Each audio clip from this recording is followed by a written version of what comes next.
You want to go on a spin on the tractor around the farm? Yeah, reminds me of my childhood days.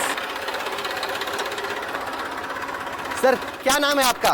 Mohammad मुस्लिम। अभी क्या चल रहा है? क्या खेती कर रहे हैं अभी आप? क्या तैयारी कर रहे हैं? यही चल रहा है, मक्का लग रहा है। मक्का बो रहे हैं? हाँ, मक्का लगा रहे हैं। कब शुरू हुआ ये? ये मक्का कल से लग रहा है। कल ही से लग रहा है? हाँ। अभी शुरू हुआ है? नहीं, कल से लग रहा है। तो क्या दिक्कतें हैं अभी आपकी? कोई दिक्कत नहीं, काम चल रहा है। काम चल रहा है। हाँ। चलिए घुमाइए जरा, आपका खेत देख के आते हैं। Ruchir, at this moment in time, how do you think the Indian economy is faring relative to what's happening in the rest of the world? Well, I think that the narrative has shifted a lot, which is that a year ago at this time, India was the hottest emerging market in the world. And in fact, in the last 1 year, the Indian market has massively underperformed other emerging markets, underperformed by 30 percentage point in dollar terms. We've never had a period where the Indian stock market has underperformed emerging markets by this magnitude over the last year or so. And this is because of a couple of issues. One, well, the Indian market had become very expensive a year ago, but I think the two fundamental shifts have also happened. That the big trade in the world in the last year has been the AI trade. And somehow India is seen as a bit of a loser in this AI trade, partly because there's a feeling going around that AI is going to take away lots of jobs. It's going to make it much more difficult for countries like India to climb up the development ladder, because so many of the jobs are going to be replaced by AI that could have been done by a lot of mid-level workers, whether it's BPOs or other such industries around the world.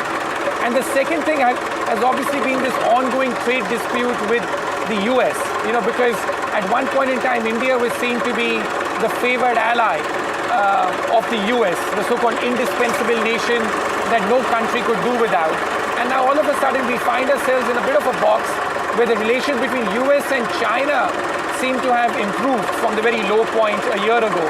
And as far as India is concerned, it's no longer being seen as this indispensable nation. And I think that those two shifts have led to, the Indian market significantly underperforming the rest of the world, and also the Indian economy too.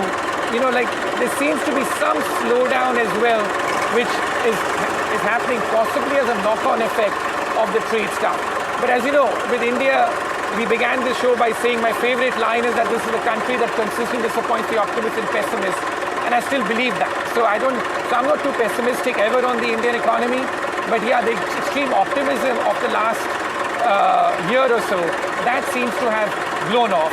And I think the path forward now for India is the fact that if we see that the government keeps on carrying out some more reform steps. They did something on the GST front. How significant do you think that was? So that was a significant step. How much of a multiplier do you think this is actually having in the real economy? It's having some effect, but as I said, that we just can't do one thing and go on, right? We just need a series of steps going. How do we, stuff that we've spoken about for years together in our interviews, how do we make it much easier for Indian businessmen to do business here?